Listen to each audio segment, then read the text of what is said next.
Welcome to the Secret Keepers podcast with your host, Corrine Zootlegger. Join us as we uncover the hidden thoughts, stories, and moments that help bring light to the healing power of truth and examine how silence can affect us mentally, physically, and spiritually. We'll also share profound stories, interviews, and transformative narratives to help release ourselves from the hidden and step into healing towards inner peace, joy, and fulfillment. Now, here's your healing strategist and host, Corrine.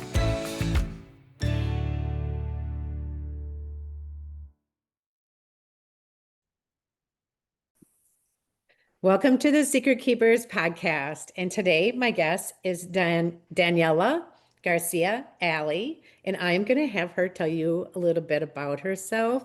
And this is her second time on the Secret Keepers podcast, and that's how you know that she totally rocked the first time around because I invited her back. I love it. I'm so happy to be here. Thank you so much for having me back on this beautiful project and this exciting time in consciousness. And so my name's Daniela, and you can definitely hear a lot more about my history.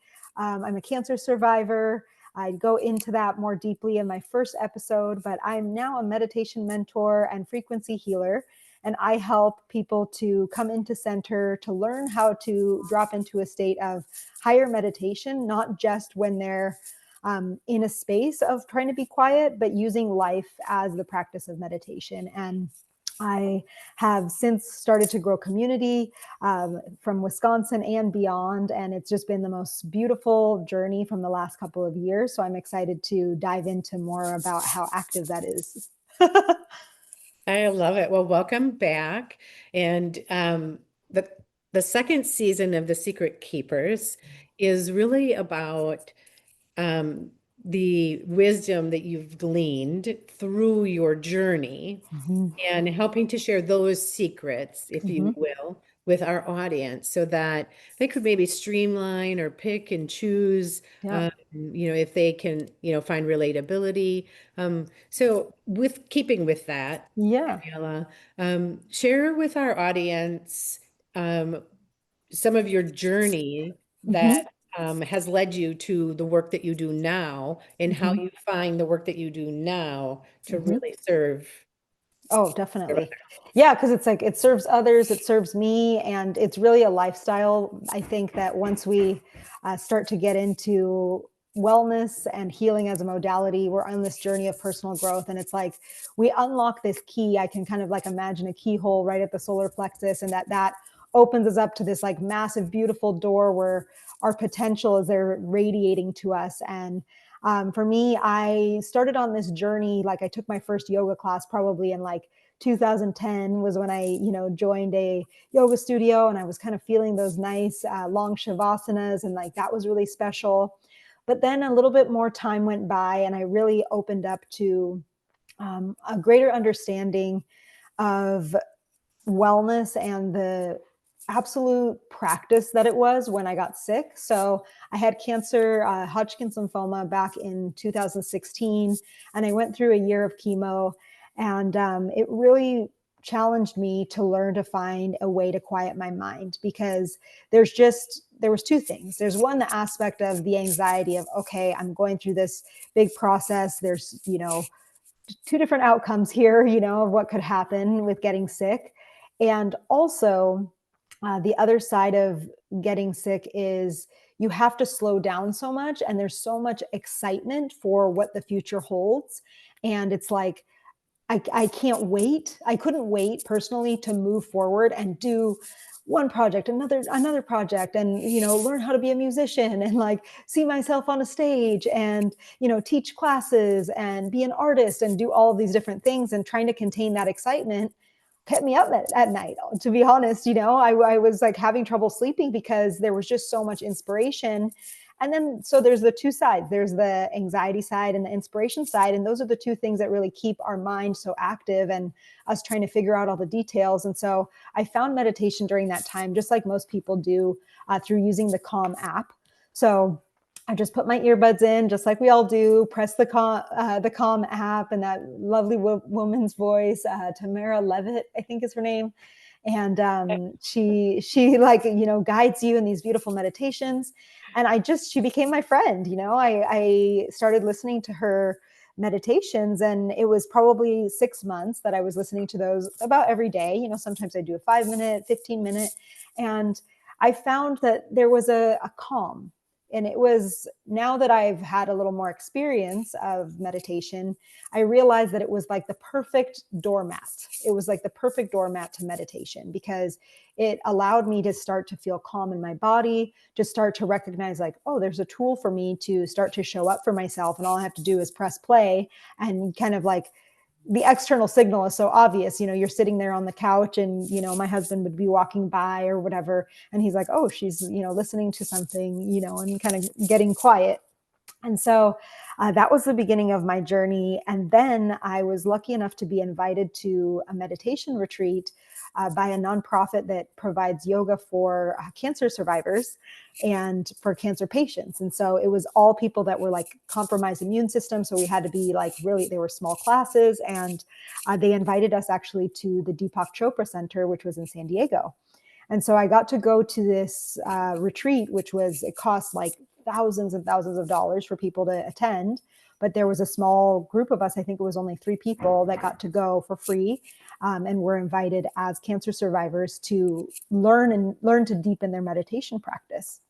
And so, so this took my beautiful gift. It was a beautiful gift, and I've said it many times, because I met the owner, the founder of Be Well is the name of the nonprofit out of San Diego. I met Heidi, and she founded Be Well after her mom battled cancer, and she partnered with another woman, Mary, and they just decided like, we need to help people that are going through these hard times. And I remember being at that retreat, and I went up to her at least 5 times on the first day, and I was just like, thank you so much, thank you so much.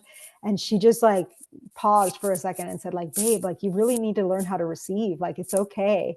And it was such a beautiful, rich lesson for me during that time, because I just recognized like, whoa, I feel like I don't deserve to be here, right? And so that kind of takes us into what the old theme of Secret Keepers is really about. We learn how to work through these lessons, and we recognize like the medicine that meets us. And so anyways, this whole weekend ended up being fabulous, and it was really a totally different modality than the other type of meditation. And so with Calm, you put in earbuds, you're listening, and you kind of eject your body, you just really calm down. But with this meditation modality, it was 3 times meditation every single day for 1 hour. So it was 60 minutes, complete silence, completely your thoughts. Oh. And it's interesting, because I was just going through some old journals yesterday, and I found the journal that I had from a few months right after I went to that. And I placed like some intentions that I wrote on my birthday that year. And it was like to continue meditating every single day. And so I really was like, okay, if this meditation is a doorway to something, I'm going to just keep showing up. Like, they always told you RPM, rise, pee, meditate. And so you'd go, I'd go to the bathroom and make sure to wake up early enough. And I would just go into meditation and sit there. And I remember the first time I'm like, an hour, like, that's going to seem like so long. And I remember I told my husband, it was a Saturday morning, and I said to him, okay, love, like, I'm going to meditate for a little bit, an hour if I can make it. And then we'll go to breakfast afterwards. And I went in, did the meditation. I didn't set a timer, because I thought, oh, I'm going to be done within half an hour. Sure. And I go in, and I was just focusing on my breathing.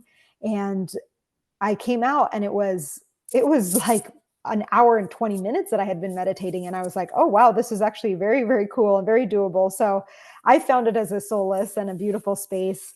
And I can relate to that. I really can, because my husband has come home for lunch where I was in a really deep meditation, and he was like, is she breathing? Yeah, he's like started checking. He's good. I love it. Because I didn't move. I was so deep in it that I didn't even acknowledge that he was there. And so he was like, Whoa. Yeah, I love that. And I think that it's so like humbling to be able to have the experiences of having a partner or a family member or a kid, nearby that's like, what are you doing? That's kind of weird, And it allows us to recognize like how meditation is just a form of playing. It's a form of connecting with yourself. And I think that sometimes it gets the rap for being a little serious, and because it is serious and deep work, but it's also something that you can laugh about. It's like, oh, I'm just going to sit here and, go into this cosmic space of what my experience is and see what comes up. I mean, it's really so fueled by imagination. Well, and what's really helpful, and what I've Mm-hmm. found anyways, it's really helpful, is to understand that meditation simply is allowing God, Uh-huh. source, Mm-hmm. to talk to you. Right. Because if you're always asking, right? So I'm asking for this Mm-hmm. from God, I'm asking for this from source.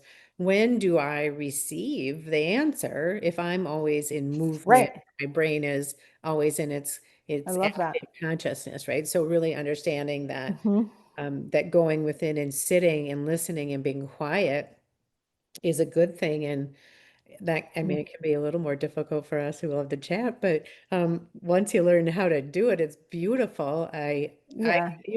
My first experience with meditation was Mm-hmm. when I went through yoga teacher training, Uh-huh. and they're not messing around, so you're gonna get up before the sun gets up, Yeah.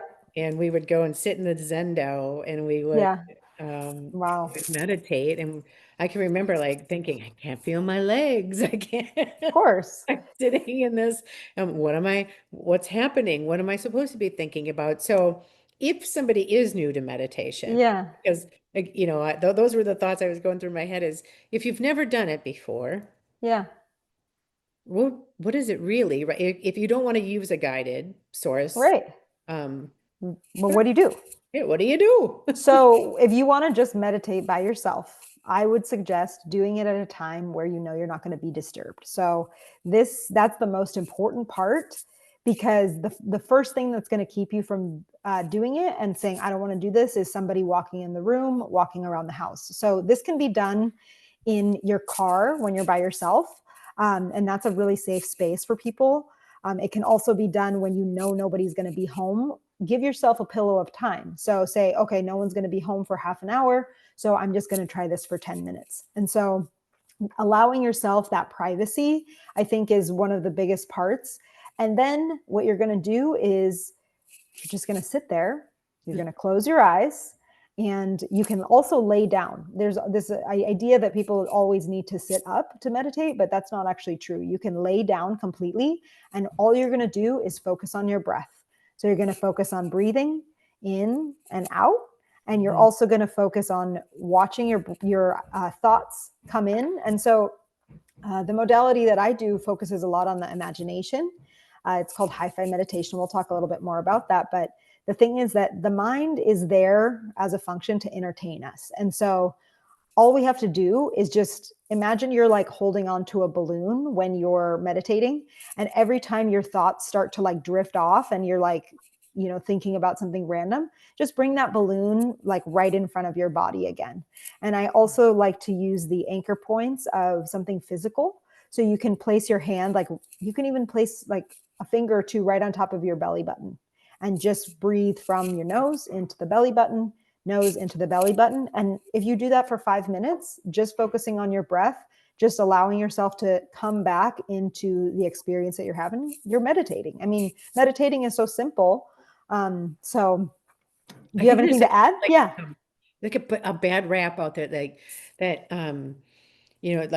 like I should be levitating, or they're having some sort of outer Mhm. body experience. Yeah. And really at the root of it, meditation simply is you connecting back to your higher self, right? Just Right. God is in all of us, right? God is in each of us as an individual. And it's like this. It's not, you're not meant to like leave your body No, to get not your at all. answer. You're meant to go within the body. Well, and the body is actually the bridge between the higher The vessel. consciousness or God and the earth plane, which is us as nature, because we are both God and nature through being like humanity and through being human. And so we're the luckiest beings that we get to have a consciousness that crosses both those, I guess, characteristics, or holds both those characteristics. And so you just kind of, even imagining ourselves as a bridge when you're meditating, just like, oh, whoa, how am I a bridge? I'm physical, but I'm also spiritual. And we think about all the things that we can't see. This realm of the unseen is so massive, and it's not a surprise to any of us. And I think that that's why there's so many people that are clicking into meditation and clicking into this new way of being, because our emotions are unseen, but we feel emotions every day. And so it's like, that's why meditation is so key, because it's like, it allows us that space to iron everything out and just connect in a deeper way. And get quiet enough, right? I go through a thing in the morning where I scan my body and ask, like, what emotion am I feeling right now in this moment? And is it mine? Because a lot of times I'll wake up and it's not necessarily mine, it's the collective emotion that I'm feeling. So what am I feeling? Yeah. Really, whose is it, right? What do I need to do with it, right? Can I breathe into that where I'm feeling whatever emotion that I'm feeling and acknowledge it, and then tame the dragons, as Dr. Amen would say, tame the thought processes that come along with that, because our thoughts proceed. Well, actually, first there's a vibration, so there is an energetic out there, but then the thought comes in. You receive the thought. I get to ask myself, is it real or is it not real? Or, whose is it? Why am I having this thought? And then where in my body am I feeling it? And then from there, it's easier too, once I establish, like, okay, I'm going to breathe into this spot. This is really the answer that I'm seeking. That's what I'm going to go into meditation looking. That's great. And listening for, is that answer. Yeah. But it doesn't always come right away, does it?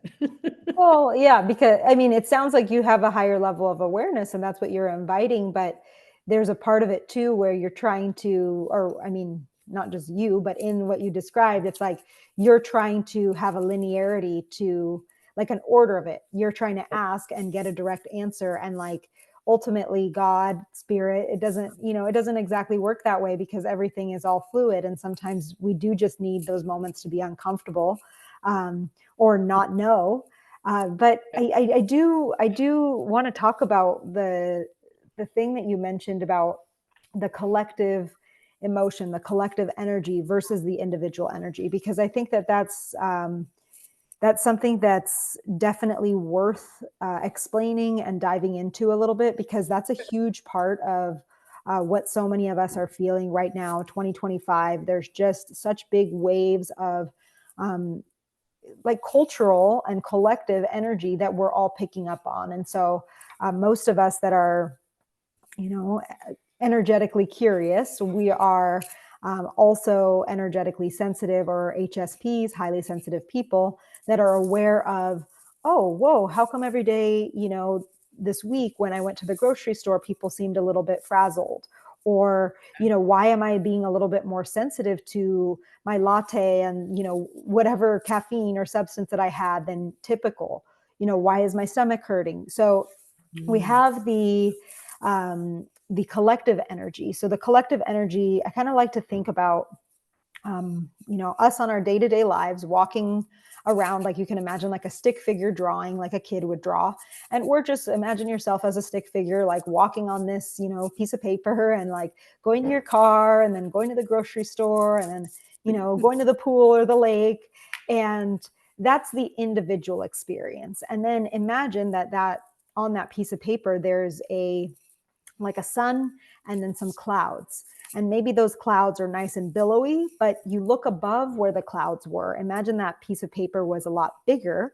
And above the clouds, there's this big infinite space in which, if you were to really zoom out on that stick figure drawing, you'd be able to see, oh, there's Maggie, my neighbor, or, oh, my sister, whoever is over there, down the paper a little bit.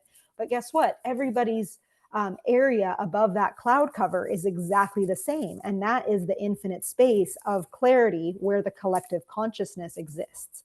So that's how we're all, even though we might be having just this one 8.5 by 11 experience, we're actually all having this collective experience because that higher collective space is all connected and it's all the same for all of us. Does that make sense? Oh, it does. I love the visual too, right? Because I can remember, Yeah. I don't know if you did this when you were Uh-huh. a little bit older, but you used to have to fold that, Yeah. that long piece of paper, and you'd fold it into like 8 squares and Yeah. have all the The little scenes. pictures. Yeah. Mhm. I guess that's kind of, what I was seeing at first was, everything, but then Right. That we you do. get to see the whole picture. But right now, my picture is the one cube, and then Right. the collective is really when we look at the whole sheet of paper. Right. So that's kind of the visual. So interestingly, the other thing that we have in common besides what's above in that space, and this is just like a very easy way of understanding it. So we Yeah. have the collective, but guess what? Underneath our feet, we all share the same ground, which is the Yeah. earth. And so we have these archetypes or themes of the masculine and the feminine within our day-to-day experience that's impacting us. So Mama Earth, the planet is having her own experience of change, as is, the cosmic Father Sky going through all of these changes. And so we are adapting to all of the changes that are happening in these two planes. And that is ultimately giving us, quote unquote, the collective experience. Yeah. I get goosebumps when you hear it, right? You hear Father in the sky, Mother in the earth, Yes. the 4 cardinal, Yes. and when you tie it together and you really understand that we're simply, this physical body just simply allows the light that lives within us Yeah. to be here at this moment in time, Yeah. serving however it looks, right? So back to meditation and going back into that, why on earth would somebody want to sit there in silence, right? Because they might not understand on a whole, right? Like what is gained from meditation, and in the keeping with the secret keepers, and that being, wanting to bring about healing, and healing looking and can be in so many different forms of what healing Yeah. looks like. What we're healing from can be a little bit different, but yet the same. And understanding that from a cellular level in this physical body, energetically, if we go within, I can find answers. And often we're taught to seek outside of ourselves for the answer, right? We start to look around and go, who can fix this for me? Who can help me Right. with this? And not enough time is spent inward, Right. really understanding that if I have something happen to me, Yes. when I address it immediately, it is less likely to become part of my physical form than if I allow it to fester and then grow in from the thought into a feeling that now has become an emotion, because I like to use car analogies, but my tire has spun in the mud so many times that now that feeling has become that emotion that's deep inside of me. And then when that emotion can run wild, for the emotion the more I feel that emotion, now it becomes a neural pathway in my brain. Now it becomes, belief, habit, all of the stuff that goes with it, but it becomes part of me. Think it, the more I live it, the more I experience it, the more, right? So meditation helps us grab it and say, no, right? This is Yeah. not real, right? This is not, and maybe it is real. Maybe it really happened, but Right. we get to address it right away rather than that's, again, the secret keepers. We're going to bring it to light, we're to heal it. Yeah. And so talk to me about how hi-fi Yeah. with that. So it's awesome because part of what I have recognized, and I think that first experience of being able to go to that retreat at the Chopra Center impacted me, was that I realized that healing is happening in community in a big way. And that's actually to bridge the talk that I just, or the explanation that I just talked about with the collective consciousness. When we gather together, we are all able to plug in and share the individual experiences that we've had. So your experience, my experience, whoever's listening's experience around living on the same planet during the exact same time. And so I host retreats, and during retreats, this is when we get together and we meditate together. We get to communicate and hang out socially and talk about these concepts for, sometimes it's 3 days, sometimes it's 7 days. And we're able to actually process through so much. And it's like, what I do with Hi-Fi. So Hi-Fi is heighten your frequency intuitively. And it's a form of a modality called frequency work. And frequency work allows us to tap into all of the energy that's around in our field. And so what happens with frequency work, interestingly, is it's not a structured system, like, for example, a shamanic system or an energetic chakra system. It's not a systematic system. And the reason it's sometimes harder to pin down or understand is because it's all open. It's all part of the oneness. And so it's part of everything always at the same time. So there's a resonance in what is being shared. There's a resonance in the energy of the work, and it's not so much to be defined. So a lot of times people will show up to a retreat having never experienced Hi-Fi before, and they just found me online, and they come and they're like, I don't know how to describe what's happening, but I can just feel that there's a shift. I can feel that there's a new energy. I can hear myself. I can hear or feel clarity within me, or I was feeling more low and depressed, and that's why I signed up for this retreat, but I don't know why I had to fly from Utah to Wisconsin to come to this retreat. And it's not ever going to be about the story of what's there. It's really about the resonance. And so with Hi-Fi right now, I'm offering to like special kind of, I guess they would be like secrets. They're the secrets to what keeps you at a higher vibration. And then the one would be the retreats, which I'm going to go into detail because I have a retreat coming up in November that I'm really excited to share about. And then the other thing that I've been I've been so excited about this. It's called Hive. So Hive is my high frequency mastermind. It's a meditation group, and we get together 3 weeks out of the month on Tuesdays and Thursdays. And I create these. I don't create. So when I do my work, I don't plan anything. I tap into the energy of what everybody needs. I have special abilities that allow me to perceive many people all at the same time. And the same goes with individual sessions. I just scan a person, their field, their experiences, and I'm able to get information on what it is that they need the most and what it is that needs to be cleared, and also what needs to be enhanced. So a lot of times we're talking about the things that need to be clear, those lower vibrational things. And of course, that's our mind. Our mind wants to stay in the loops of the old story and what's familiar. But one of the things that I think that Hi-Fi does is it allows us to start to expand into the possibility of what we haven't even seen yet. And that's like the resonance of the work. And that's why it starts to create a lot of big momentum for people. Oh, I love that. So I just want to go back just a little bit. Yeah. If somebody in the audience has never really heard of chakras, or Okay. they don't really like have an understanding of a chakra, can you just give them a general idea of what a chakra is? Yes. Like the ancient wisdom behind what a chakra, where that came from. So just as there are or were modalities of Christianity. So I was raised Catholic, so I know so much about Catholicism. I went to Catholic school forever.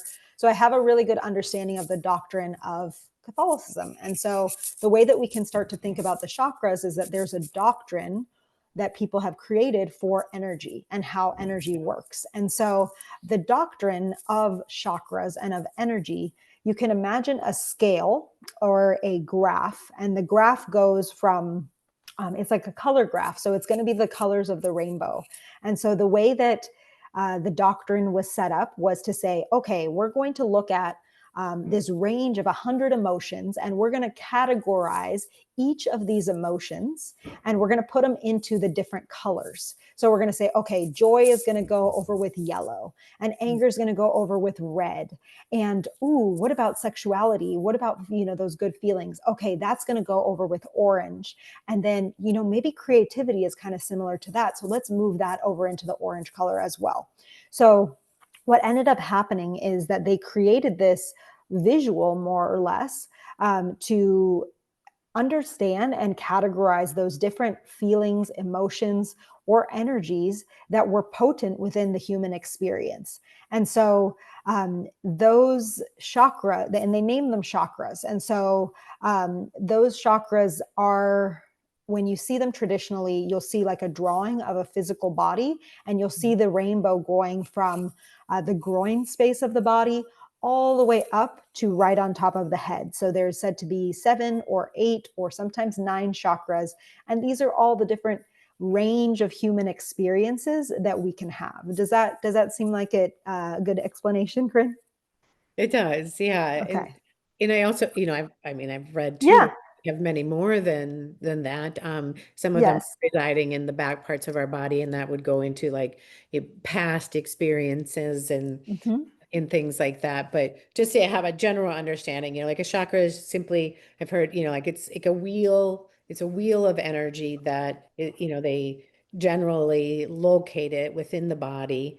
And that each wheel of energy helps Mm-hmm. spin different organ systems as well within the body, which is, it sends kind of the energy centers around that part of the body from. So yeah, it would be like we have all of these, let's say 100 wheels of energy. And this is why I was kind of talking about how frequency work is different, because it's undefined, where the chakra system is like the old doctrine, where Yeah, it's like anybody that's, whether you were raised Jewish or Christian or in any kind of religion, whatever it was, we know that we're all allowed to connect to God whenever we want.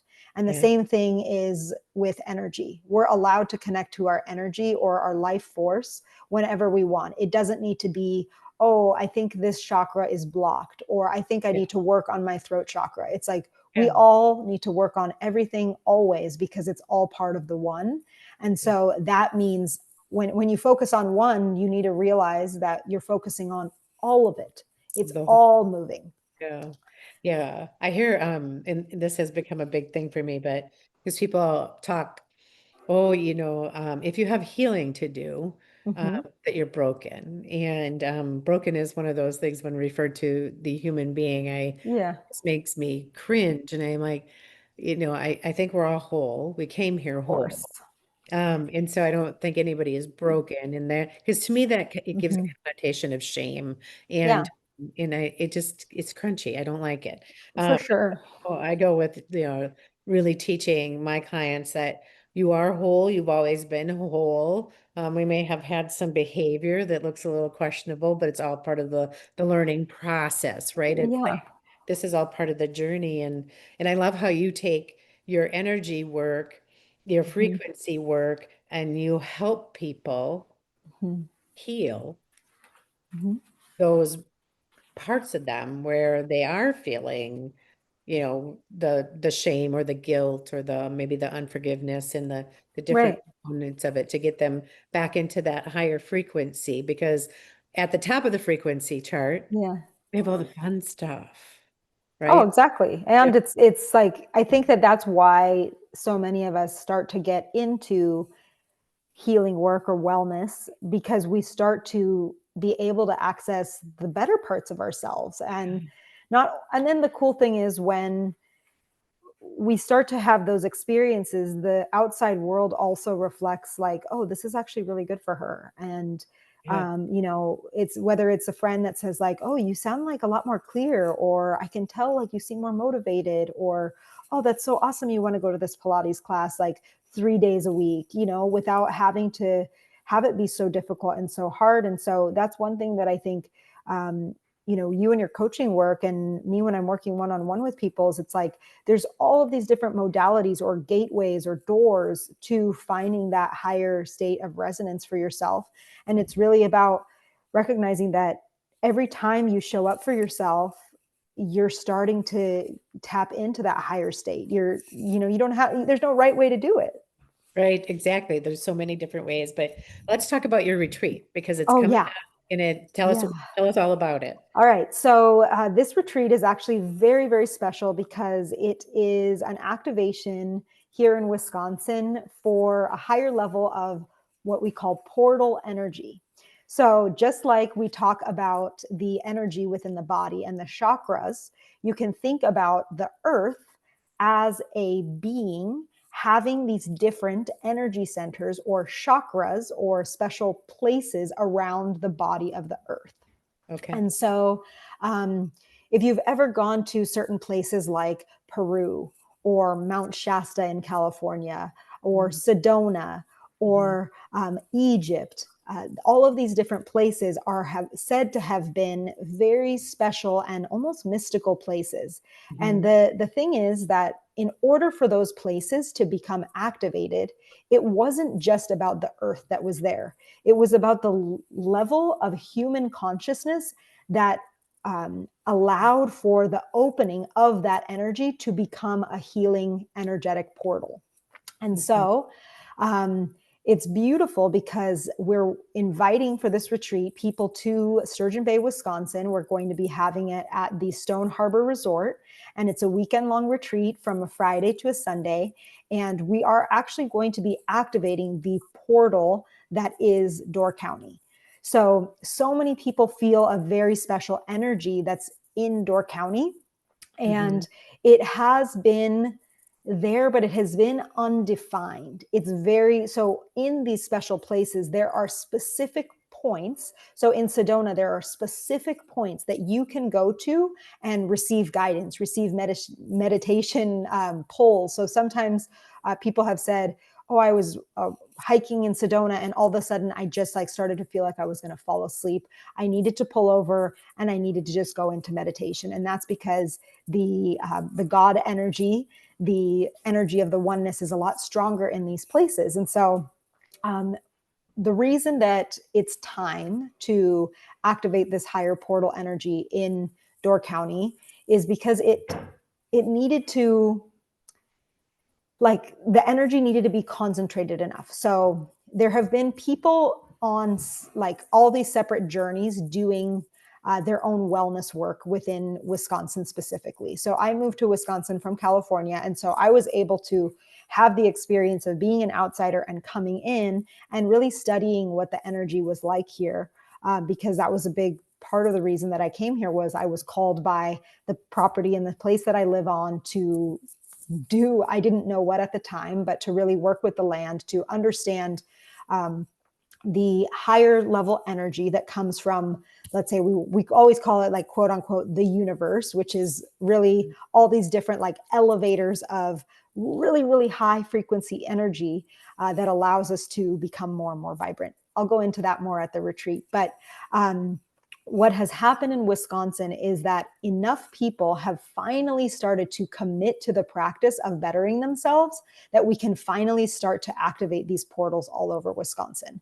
And so it's a beautiful, beautiful thing and a beautiful time to witness this experience, because there's been other places around the world that have been activated for a century. They've been activated for a really long time. But as we know, our experience of having lived here and the old stories, the old ways of being, we can feel how heavy they are. And this is how Corrine, you said, sometimes I wake up and I feel like I'm holding this heaviness of the collective.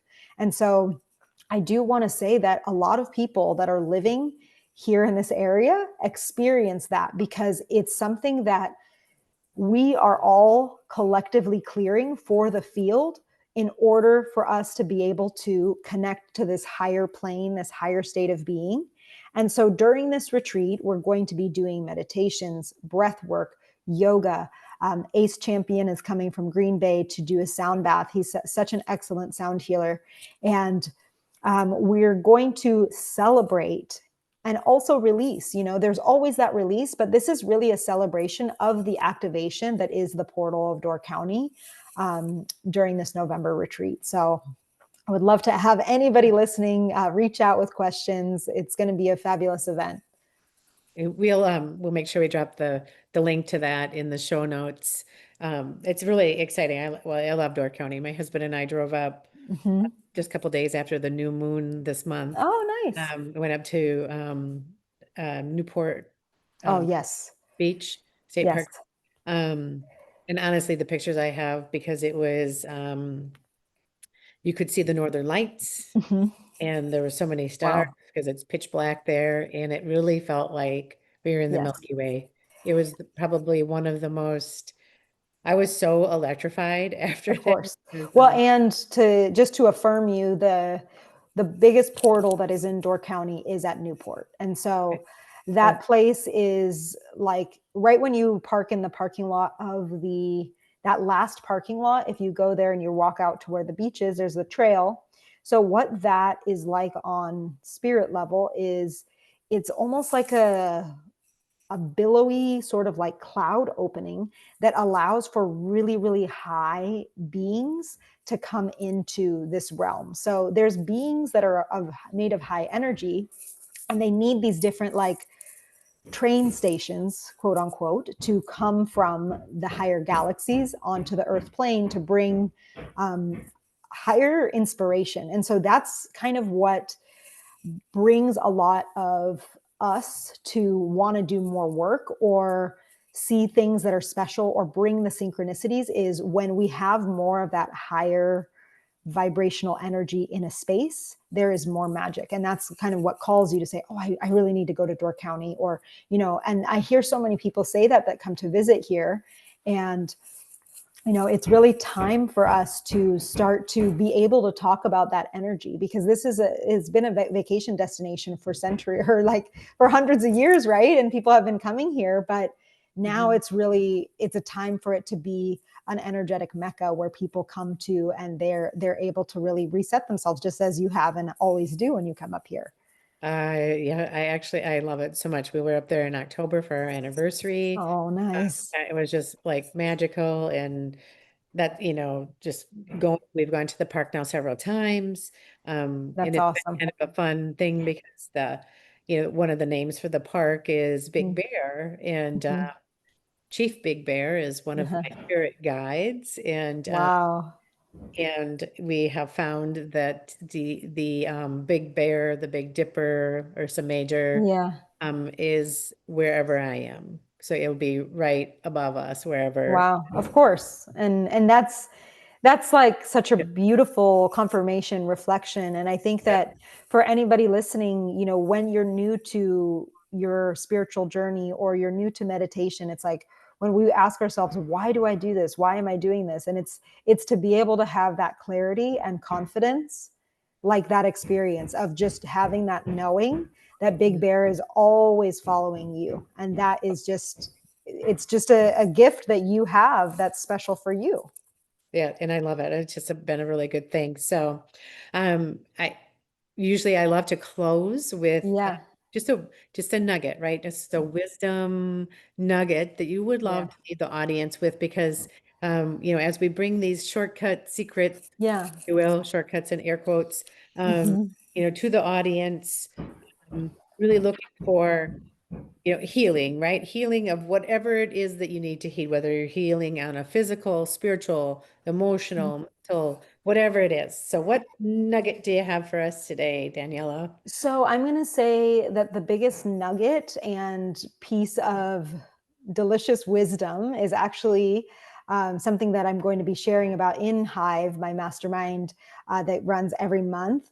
And it's actually all about food. So an actual delicious nugget. And the nugget is that just like our day-to-day life, when we look out and see the weather and we say, oh, it's cloudy today, I don't feel good, or oh, it's sunny today, I feel amazing, and what am I going to do? The opportunities are endless. The same goes with the food that we're consuming and the experience of how much light we're putting in our body. And so food is really a reflection of light. So the closer to the earth your food is, the more light it has and the more that it's going to support your system. So we're really looking towards having more whole foods inside our bodies to help us, because when we're not having that, we end up having a more rocky experience, and then kind of trying to find an emotional reason to why we may not be feeling well. But I promise that when we start to feed ourselves in this like nourishing way, and we get excited to take the time to really connect with our body through healing food, it gives us the opportunity to really rise in consciousness. And so food is grounding, food is comfort, and it's also a way for us to connect to like the earth. And like I said, we're that bridge. So connecting and feeding yourself the earth, what's on the other side of the bridge when you just connected to earth? It's the cosmos. And so the more you connect with the earth through your food, the more you connect to the cosmos through your spirit.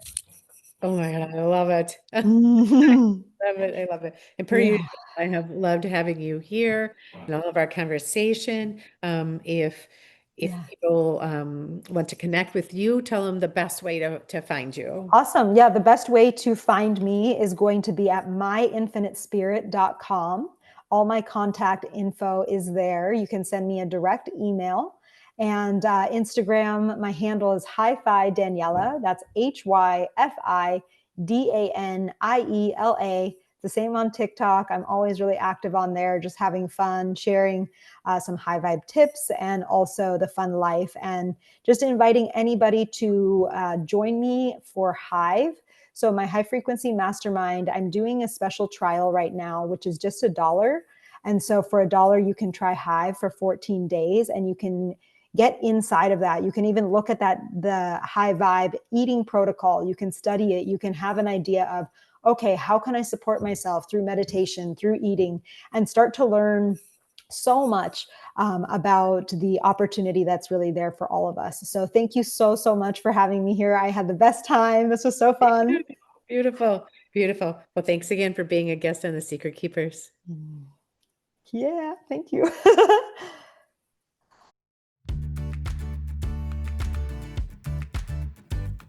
Thank you for joining the Secret Keepers podcast. If you found this episode helpful, please give us a like and follow so we can invite you back. And if you just want more, visit CorrineZuleger.com.